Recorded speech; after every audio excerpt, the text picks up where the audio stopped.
I'm Marianne Perez de Fransius from Bébé Voyage, and I just wanted to show you how I packed my slicks for this last trip. I was in the US for 5 weeks traveling with my 2.5-year-old son, and from Mozambique it takes 24 hours to get there and 24 hours back, and I did those 24-hour trips by myself.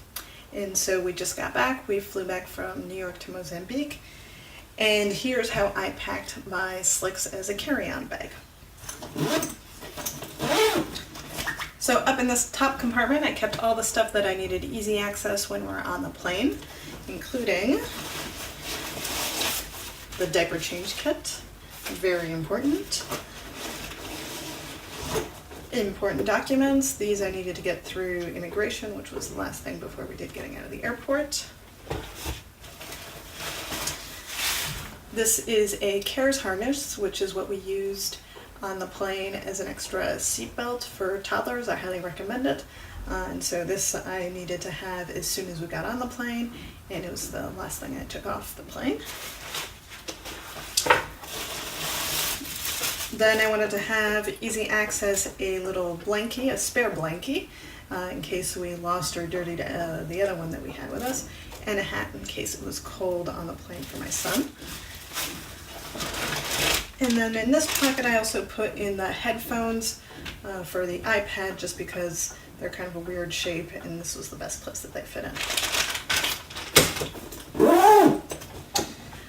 Over here in this secret pocket where the rain cover usually is, I took the rain cover off and instead I put in a nylon bag just in case we needed to grab some snacks or something, and so I could have an extra bag. We weren't going to use the rain cover in the airport or in the airplane, but I wanted to have an extra bag just in case.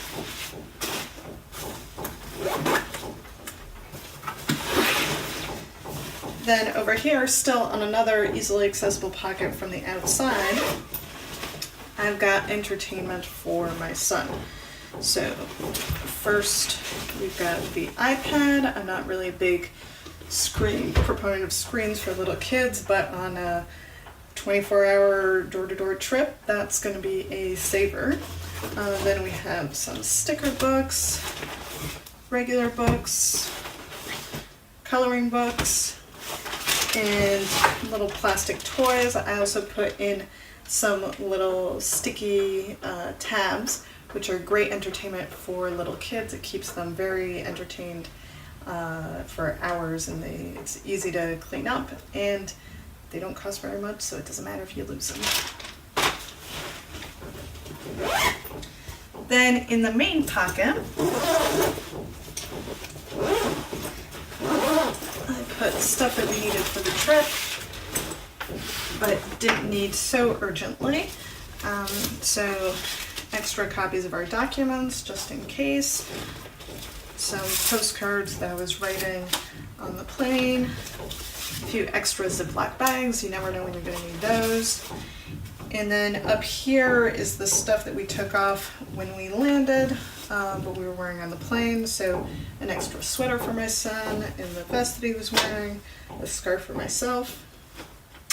And then I've got a little toiletry case with my vitamins and a toothbrush, definitely necessary in a 24-hour trip.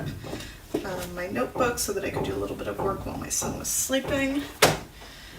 Sunglasses, and my cords and electronics kit here. And then finally, in the back pocket, also super easy access is my laptop, and so that was great for getting through security. All I had to do was open this pocket, grab the laptop, put it through the conveyor belt, put it back in on the other side, so it didn't have to rummage around and try and fit it in the main compartment. And so that was great, because when you got a 2.5-year-old and you're trying to get through security, you can believe that he's not going to be sitting around waiting for you to get your bags back together. So all in all, this was a great bag for me. The 5 weeks that I was in the US, I was able to use it as a diaper bag, I was able to use it as a computer bag, as a briefcase for the business meetings that I had, as a day pack for an overnight trip that I took with my husband when he came to visit. And it was just really versatile and really great. So I definitely recommend it, and I just want to say thanks to the folks at Slicks. Take care. Bon voyage!